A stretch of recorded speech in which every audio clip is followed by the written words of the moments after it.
তোমার চেয়ে যে ভালো পজিশনে আছে ওর দিকে তাকিও না, যে খারাপ অবস্থানে আছে ওর দিকে তাকাও। তুমি তোমার অবস্থানে থেকে খুশি নাও, কিন্তু অনেকে আছে তোমার অবস্থানে পৌঁছার জন্য সে লড়াই করে যাচ্ছে আর সংগ্রাম চালিয়ে যাচ্ছে। তোমার জায়গাটাতে পৌঁছা, যেই জায়গায় বসে তুমি আল্লাহরে গালি দাও তোমার ভাল লাগে না, ওই জায়গাটায় আসা বসা অনেকের কাছে স্বপ্ন, অনেকের কাছে স্বপ্ন। শেখ সাদি রাহিমাহুল্লাহ, ওনার একবার আর্থিক দৈন্যতা যাচ্ছিল।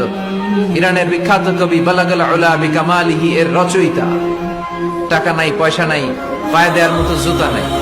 তো মনে মনে আফসোস, হায়রে আমি এত বড় কবি, আমার পায়ে দেওয়ার মতো জুতা নেই।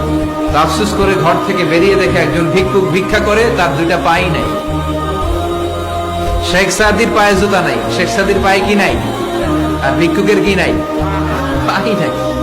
উনি সেজদায় পড়ে গেলেন, আল্লাহরে বললেন, আল্লাহ শুকর, আলহামদুলিল্লাহ, অনেক ভালো আছি।